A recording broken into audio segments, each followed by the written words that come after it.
Bienvenue à tous à ce rendez-vous de l'actualité que nous démarrons sans plus tarder avec la célébration de la Journée internationale du droit de l'enfant.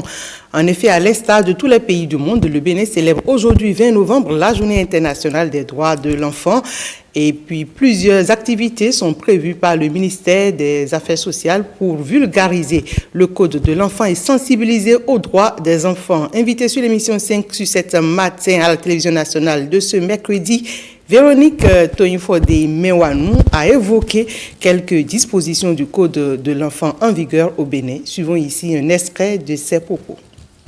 Le Code de l'enfant, là, j'ai une version illustrée, et c'est un ensemble de lois, de dispositions réglementaires, juridiques, qui défend l'enfant, mais qui quitte déjà depuis les définitions, depuis le statut, l'état civil de l'enfant. D'abord les dispositions générales, la protection, le développement, la protection sociale, la protection judiciaire, la protection pénale.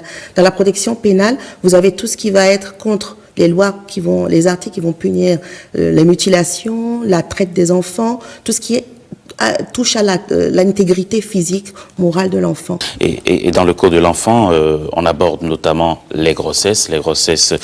Pourquoi, selon vous, il ne faut pas tomber enceinte lorsqu'on est enfant, adolescente ou encore scolarisé? Il ne faut pas tomber enceinte parce que les conséquences peuvent être dramatiques. Beaucoup de filles qui sont enceintes précocement, qui sont scolarisées, par exemple, vont être obligées, ou en tout cas la plupart, vont interrompre leur cursus scolaire.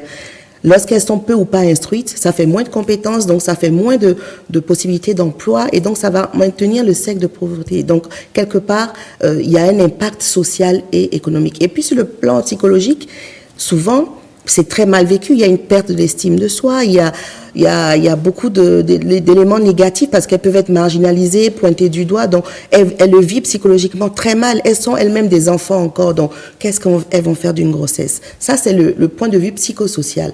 Après, sur le plan médical, il faut savoir que le corps d'un enfant n'est pas encore prêt, je ne veux pas dire mûr, prêt pour porter, pour accoucher. C'est difficile, il y a des complications qui peuvent survenir.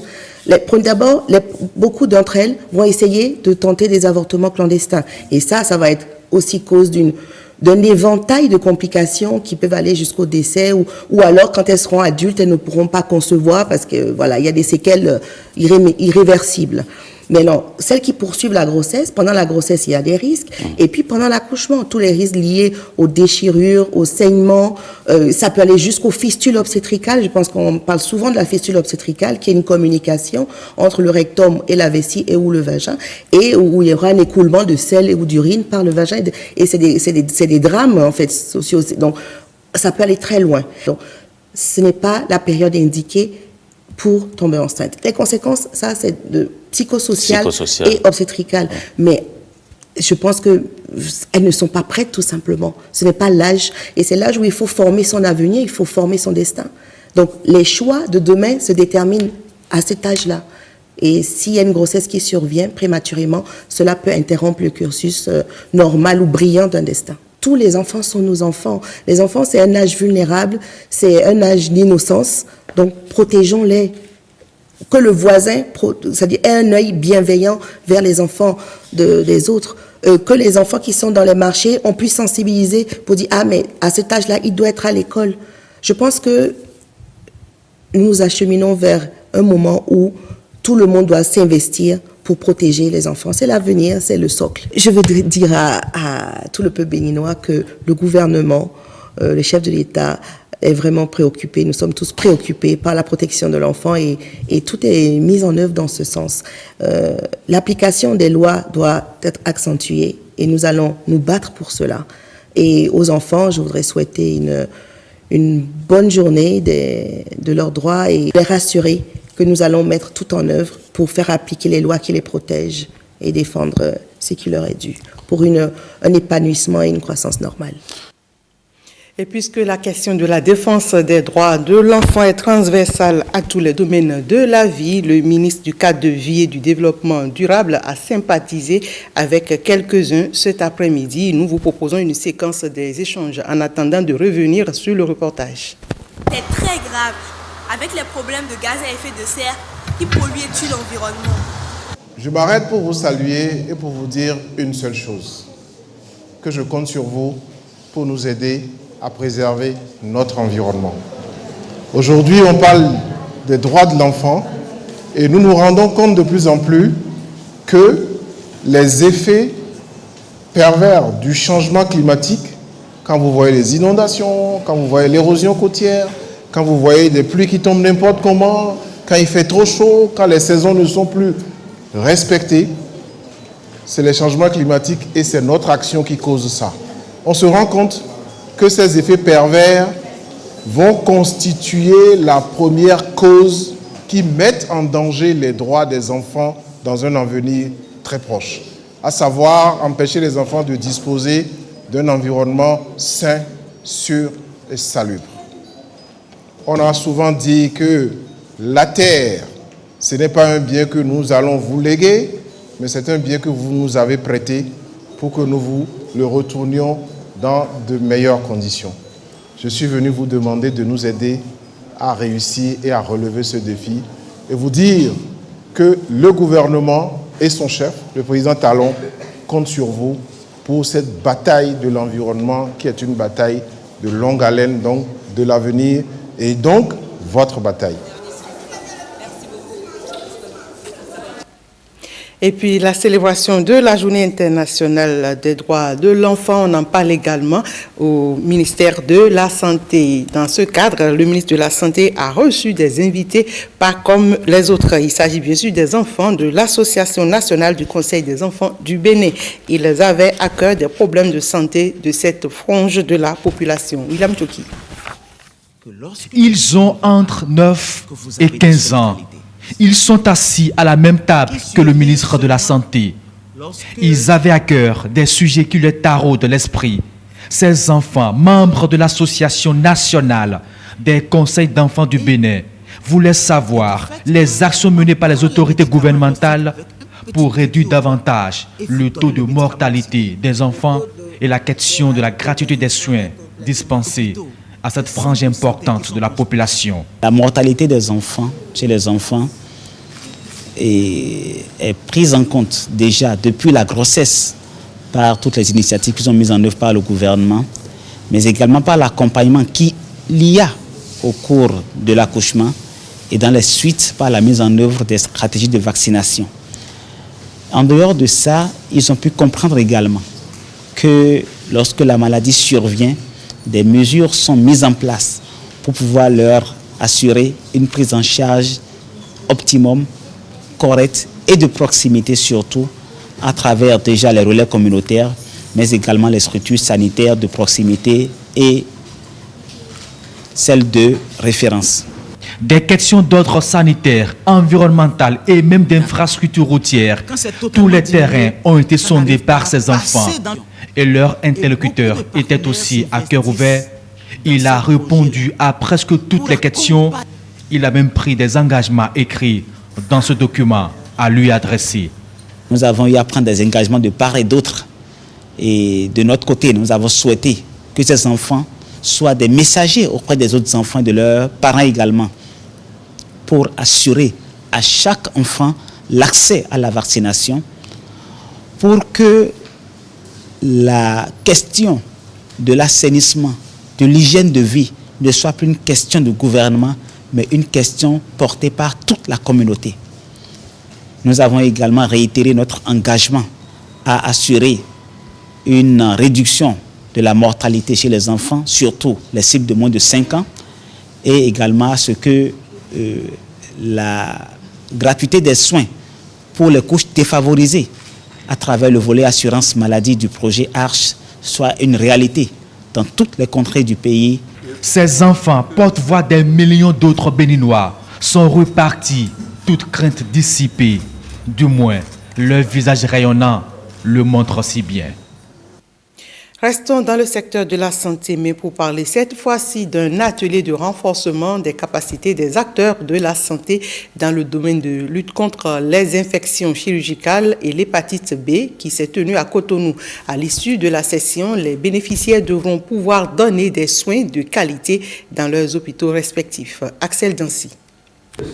Dans une même barque, ces acteurs de la santé du secteur privé comme public se trouvent embarqués, l'un à côté de l'autre dans cette salle. Chirurgiens, gynécologues, pédiatres et autres spécialistes tendent oreille. La prévention des infections et l'éthique clinique, c'est le thème de cet atelier de formation. L'initiative émane des acteurs du secteur sanitaire privé du Bénin. Les experts venus de la France et du Canada rafraîchissent la mémoire et testent les compétences. Alors les modules transversaux sont sur l'éthique clinique par exemple, où on essaie de donner une approche assez simple, assez pratique pour tous les cliniciens, pour les aider à résoudre des fois des problèmes qui semblent assez insolubles. On a un autre module sur l'entrevue centrée sur le patient, par exemple. Alors, ce sont que les Béninois que les professionnels de la santé ici semblent beaucoup apprécier. Même chez nous, c'est assez apprécié. C'est assez, disons, relativement nouveau qu'on pense donner des formations autour de ces sujets-là. Nous avons pris l'engagement de travailler à ce que la qualité des soins dans le secteur privé soit améliorée. Et pour améliorer la qualité des soins, il faut améliorer les connaissances et les compétences des acteurs. À la cantonade, médecins généralistes, spécialistes et experts se prêtent au jeu des questions-réponses, mais la deuxième scène de ces échanges porte entre autres sur la prévention et le contrôle des infections au sein des organismes de santé, l'infection chirurgicale, l'hépatite B et la résistance antimicrobienne. Il faut dire que c'est un sujet assez intéressant qui touche toutes les parties des soins, à partir de la consultation jusqu'à la réalisation des soins. Et faire de la prévention participe à une meilleure prise en charge du malade, parce qu'il y a des infections opportunistes, des infections nosocomiales qu'on pourrait prévenir en respectant les mesures d'hygiène. Il est hors de question de venir écouter et de rentrer dormir à la maison tranquillement. Il s'agit d'utiliser ce qui a été reçu ici comme connaissance et comme compétence pour l'implémenter dans le centre. Pendant 5 jours, les formateurs semblent avoir passé le message en ce qui concerne la prévention des infections et l'éthique clinique. Au terme d'une semaine d'assises, ces spécialistes de la santé repartent dans l'espoir que les propos tenus au cours de cette formation se joignent aux actes pour que les meilleurs soins de qualité soient donnés dans les hôpitaux du Bénin. La ministre des Affaires sociales et de la microfinance a apporté du réconfort à certaines personnes des couches défavorisées. Elles ont reçu un lot important d'articles divers, une action qui traduit la volonté du gouvernement à impacter toutes les couches de la société béninoise. Henri Fatina et René Akhossi pour le compte rendu.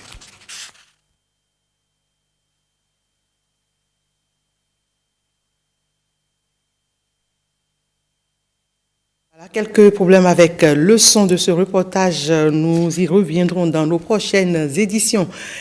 Hier, 19 novembre, la communauté internationale a célébré la Journée mondiale des toilettes. À cet effet, le cadre de concertation des acteurs non étatiques des secteurs de l'eau et de l'assainissement CANIA a organisé à Cotonou sa séance habituelle d'échange dénommée Café Media Watch. Objectif, amener les différentes parties prenantes à mieux s'intéresser à la problématique de l'hygiène et de l'assainissement. Jean-Claude James, Patrick Nimavo pour les précisions. Dans la même salle, professionnels des médias et membres d'ONG échangent le temps de ce Café Media Watch. 3 communications sur l'hygiène et l'assainissement sont au menu. Nous avons 2 objectifs en organisant cette session. Le premier objectif, c'est de lancer le mouvement sociétal pour la promotion de l'hygiène et de l'assainissement. Et le deuxième objectif, c'est de changer avec les hommes de médias pour qu'enfin l'hygiène et l'assainissement puissent passer au rang des priorités de développement. Nous sommes en train d'aborder le dernier virage pour les EDD 6.2. Et donc, il faut attirer l'attention des gouvernants sur le last mile, ce que nous appelons le dernier kilomètre. Le dernier kilomètre, c'est d'avoir une attention particulière aux personnes défavorisées, aux femmes, aux filles. Selon le représentant du directeur national de la santé publique, 13% seulement de la population a accès aux ouvrages d'assainissement améliorés. Des actions se multiplient donc pour corriger le tir avec un peu plus d'attention aux personnes vulnérables. Aujourd'hui, 4,5 milliards de personnes dans le monde n'ont pas de toilettes. Une école sur 5 n'a pas de toilettes. Au Bénin, c'est plus de la moitié de la population qui défèque encore à l'air libre. Donc on a construit des sani-marchés qui sont des magasins de latrines où les gens peuvent choisir les toilettes qui leur convient le mieux en fonction de leur zone géographique, en fonction de leur réalité physique. Est-ce qu'ils sont en zone inondable? Est-ce qu'ils sont des personnes vulnérables, handicapées, et en fonction de leurs moyens financiers aussi. Nous accompagnons les communautés à changer de comportement, à adopter les bonnes pratiques d'hygiène et d'assainissement. Et vraiment, s'il y a vraiment cas d'incapacité de ces personnes à réaliser les ouvrages d'assainissement, la solidarité communautaire qui fait que ces personnes-là sont prises en compte et elles ont facilement accès aux ouvrages d'hygiène et d'assainissement. Le combat reste d'actualité au profit de tous les membres de la société, comme le souligne le thème de la Journée mondiale des toilettes édition 2019, agir et ne laisser personne de côté. 16 groupements intervenant dans les filières ananas, karité et dans l'aviculture reçoivent du soutien pour accroître leur rendement. Et c'est à travers le projet d'appui au renforcement des acteurs du secteur privé Paracep, un projet financé par l'Union européenne et l'Agence de développement. La remise de chèques s'est déroulée hier mardi à Cotonou. Suivant le reportage de Gilles Dansou et Alexis Kenom. Le Paracep, projet d'appui au renforcement des acteurs du secteur privé, présenté ici dans les moindres détails par son coordonnateur. L'objectif premier est de dynamiser les filières de l'ananas, du karité et de l'aviculture au Bénin. Un projet financé par l'Union européenne et l'Agence française de développement à hauteur de plus de 6 milliards de francs CFA. Encourager les acteurs à accroître leur rendement, tel est le vœu le plus cher. Il n'y a guère plus de controverse aujourd'hui que sur le fait qu'un secteur privé dynamique est une pierre angulaire du développement économique d'un pays et de la création d'emplois. L'investissement seul n'est pas suffisant. Il doit être couplé à une diversification stratégique et approfondie de l'économie, à la création de chaînes de valeur ajoutée et au renforcement des capacités, à la fois des institutions et des acteurs économiques. Il faut donc investir, transformer et former pour réussir. Des critères bien précis ont été mis en place dans le choix des bénéficiaires pour booster la production à divers niveaux. Notre souhait est que, grâce à cet appui exceptionnel en subvention, les entreprises bénéficiaires soient ensuite capables de poursuivre leur développement et améliorer leurs performances et leurs résultats. C'est bien ça l'objectif du projet. Je tiens à souligner que ces entreprises ont été sélectionnées à la suite d'un long processus, sur la base notamment de leur impact social, sur l'entrepreneuriat féminin et la création d'emplois, qui constitue une priorité de la France dans ses interventions en général, étant ses appuis au secteur privé en particulier. L'Agence française de développement soutient le Paracep dans la réalisation de sa mission. La stratégie d'intervention de l'AFD en direction des PME se structure habituellement autour d'une double approche. Soutenir la structuration et la montée en compétences des entreprises via des services non financiers afin qu'elles soient capables de s'adresser aux banques et aux autres institutions financières pour se développer. Et deuxièmement, accompagner le secteur financier via des fonds de garantie, des lignes de crédit, de l'assistance technique, afin qu'ils puissent mieux servir la clientèle PME, souvent peu connue et jugée trop risquée, en particulier en Afrique. Pour le gouvernement béninois, l'agriculture reste un pilier essentiel sur lequel il faut compter dans tout processus de développement. Les PME sont au cœur du programme d'action du gouvernement également parce que ce sont les acteurs qui portent la production et en particulier la production agricole, la transformation agricole. Et nous célébrons ici aujourd'hui 16 champions parmi ces acteurs du secteur privé. Ces PME qui habituellement n'ont pas leur marché financier, c'est-à-dire ne savent pas être financés par le système financier de nos pays trouve dans le PARACEP un instrument privilégié. Remise de chèques aux bénéficiaires, ceci pour de meilleurs rendements. Le ministre de la décentralisation et de la gouvernance locale a aussi procédé hier mardi à une remise de chèques aux préfectures et structures centrales bénéficiaires de subventions et de véhicules matériels roulants. Cet acte s'inscrit dans le cadre du programme d'appui au développement territorial. Génial Afouda, Moussia Boka et François Zinsou pour le reportage.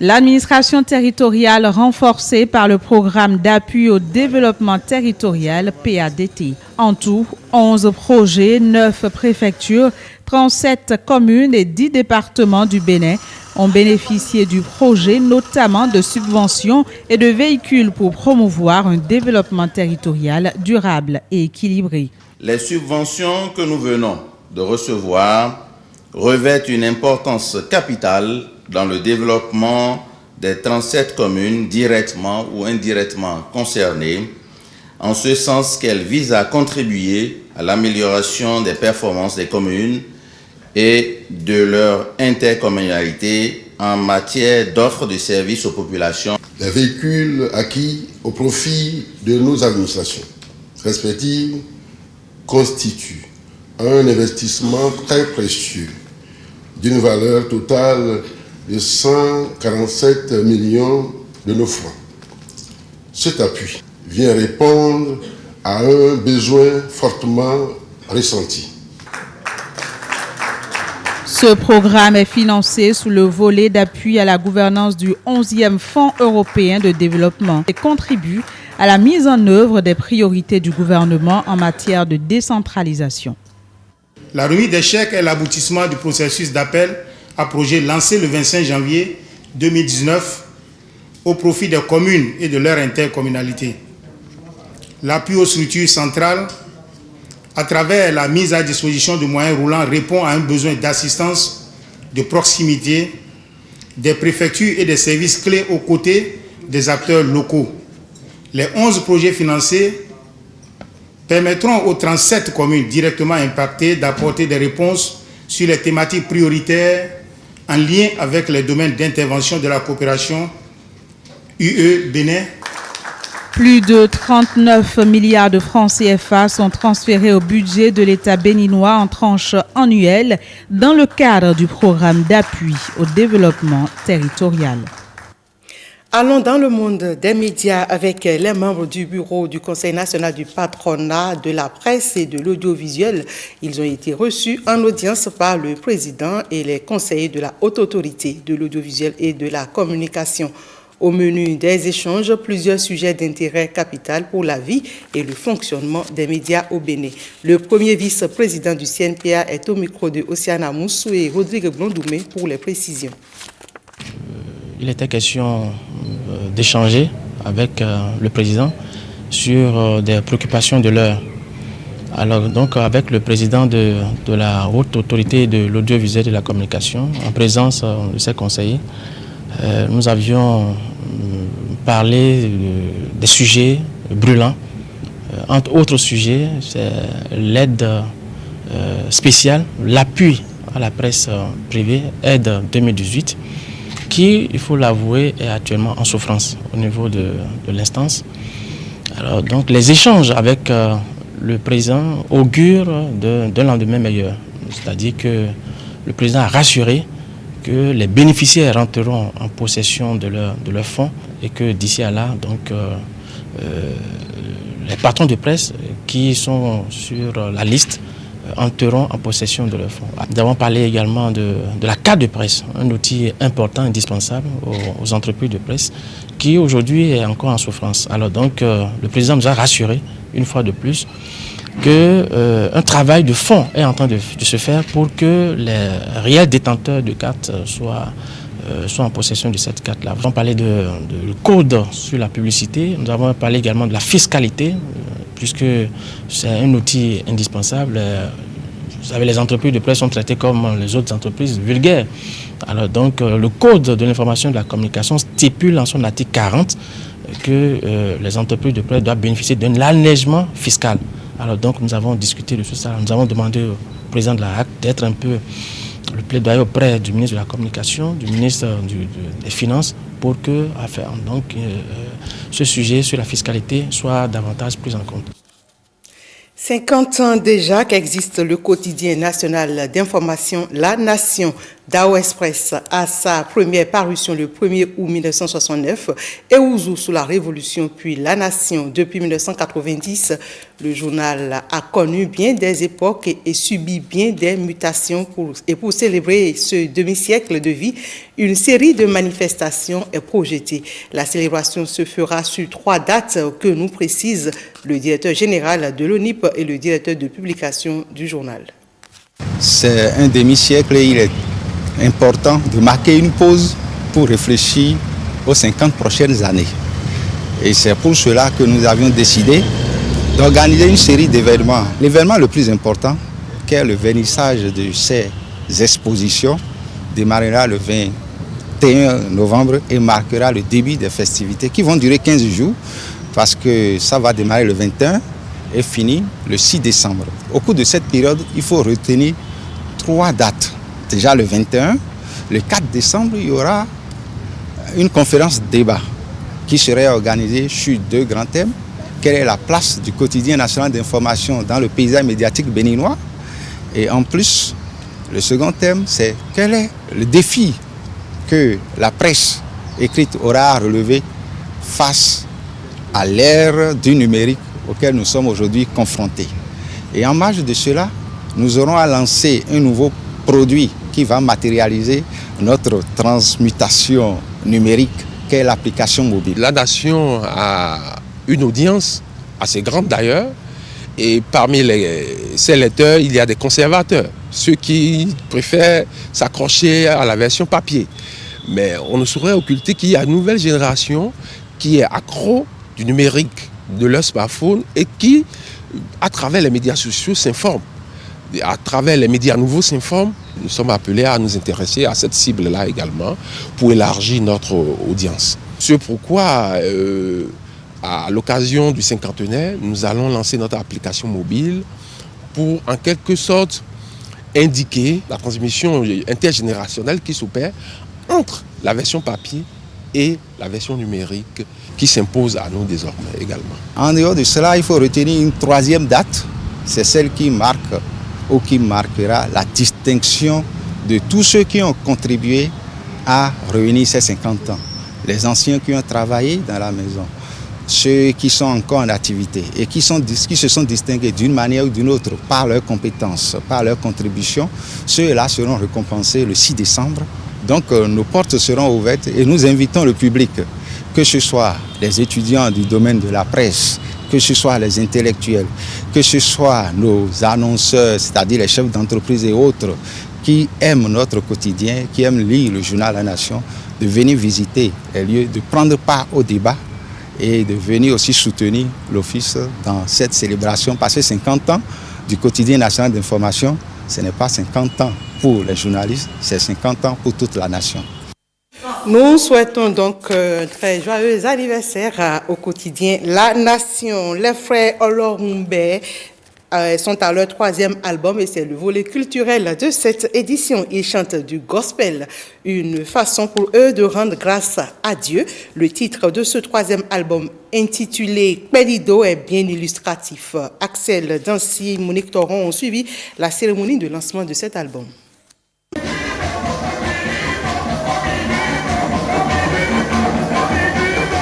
Quelle animation ici aujourd'hui. Dans les rangs du public, ça bouge, ça chante, ça danse. La joie déborde, le Seigneur est loué. Le groupe Olorumbe met de l'ambiance. Le lancement de son 3e album intéresse. Au son de leur tambour, le rythme résonne encore plus. La parade musicale s'ensuit.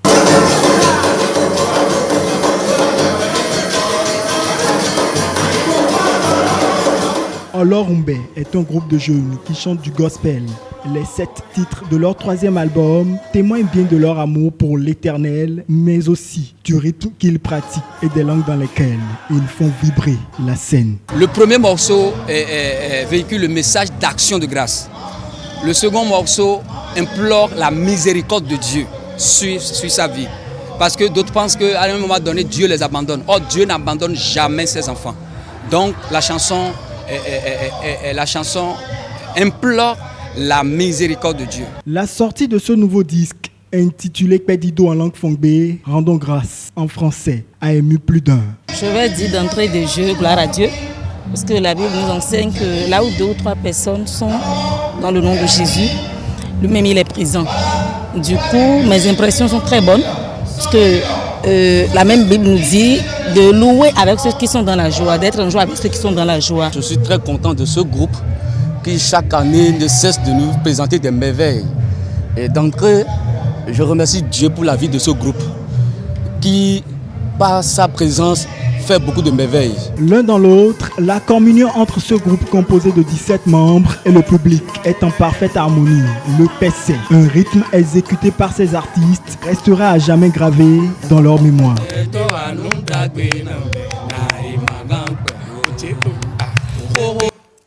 Et puisque les dieux de la technique sont avec nous, revenons donc à cette activité, cette œuvre sociale avec la ministre des Affaires sociales et de la microfinance.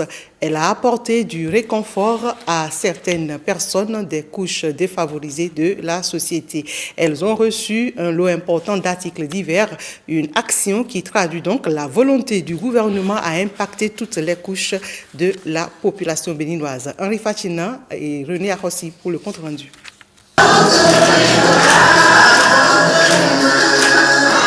La joie de ces femmes à la vue du ministre des Affaires sociales s'explique. Le volet social du programme d'action du gouvernement se dévoile. Il vient combler les attentes de 71 indigents du département du littoral. La sélection objective et rigoureuse s'est faite par étapes. Il s'agit de la consultation au niveau du CPS où les usagers expriment leurs besoins.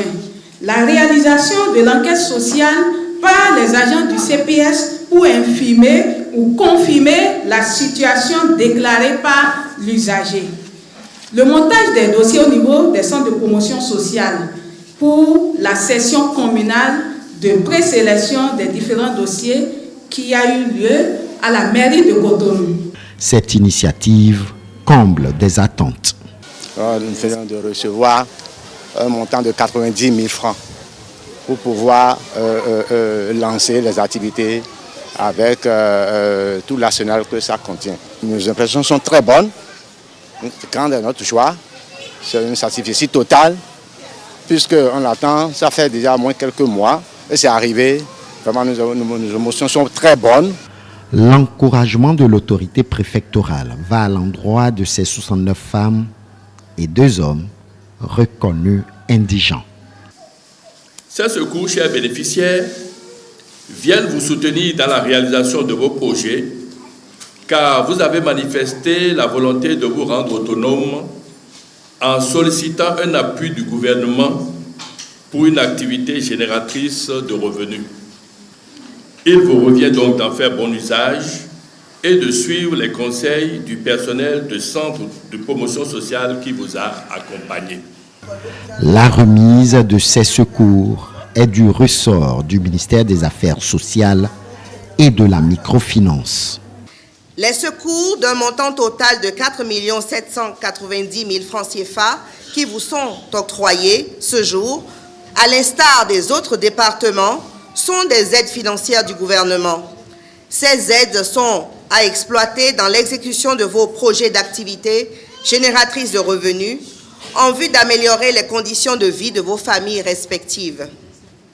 Chers bénéficiaires, je vous exhorte à en faire une utilisation conforme à vos demandes initiales et une gestion rigoureuse pour accroître votre capital et garantir votre autonomisation financière.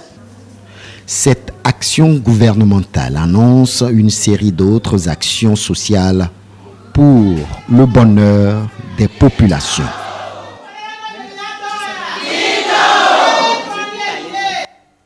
Et c'est sur ce regard social que se referme cette édition de l'actualité. Merci à tous de l'avoir suivi, où que vous soyez.